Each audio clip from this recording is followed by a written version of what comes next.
The CIA allowed private security contractor Blackwater to use fake journalists to gather intelligence from the Middle East. That's the allegation of the Wayne Madsen report, which challenges the CIA's claim not to use journalists as agents. Well, we're joined live now by the author of that report, investigative journalist Wayne Madsen, who is with our correspondent Dina Gusovsky in Washington. Dina? Hi there. Well, this story really has all the goods. The CIA, Blackwater, journalists.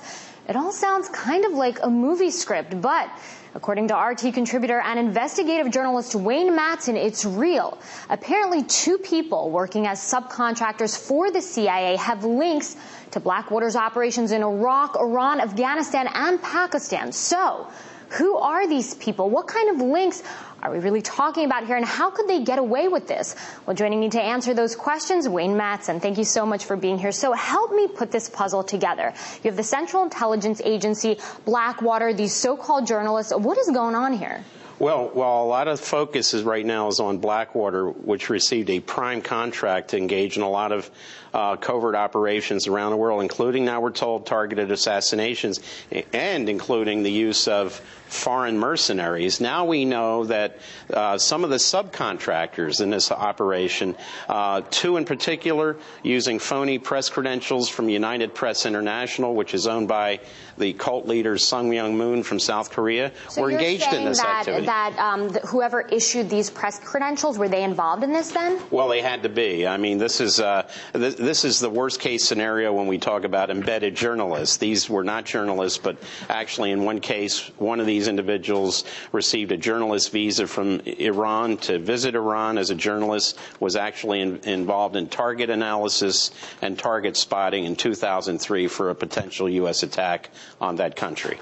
I mean, some people might read this, might hear this report and say, okay, what's the big deal? But here's the thing. The CIA makes it a point, has always made it a point, to say that we do not use journalists as agents. This is not the first time, probably not the last time, that the CIA is going to come under fire. How are they going to respond to this? Well, they're going to deny. They'll use their pat answer. We can neither confirm nor deny any of these operations, but it has been their policy, although we know in the past some journalists have been used for intelligence operations. But overall, it puts journalists in a very bad position of being looked at as potential agents. That puts every journalist operating in any part of the world in jeopardy of being called a U.S.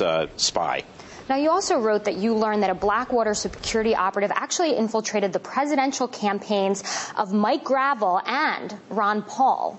Talk about that a little bit, because I think that that's something completely new that a lot of people haven't heard about. One Blackwater employee who was armed with loaded weapons, had infiltrated the campaigns as a security person, was present at the presidential debates featuring two protected candidates by the Secret Service, Hillary Clinton and Barack Obama, but also the Republican presidential debates where John McCain, Mitt Romney were there.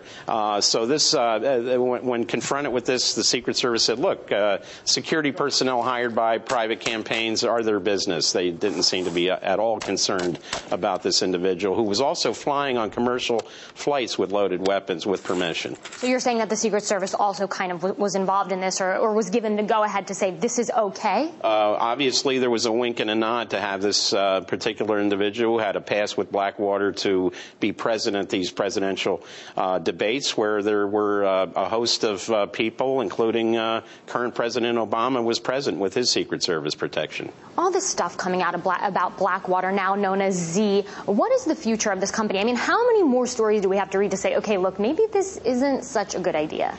Well, the United States in the past used to condemn the use of mercenaries. When the Portuguese, the French, and others used them, it was bad. And now we have adopted the use of these mercenaries as policy. I think this has to be revisited. I don't think that we need to have mercenary companies operating in this country or on behalf of the United States government abroad. And Congress may want to look into these issues a lot more deeply. All right. Well, we're hoping that they do. Thank you so much for being here. We're going to be following this story from here in Washington, D.C., but for now, I'm going to throw it back to you in Moscow.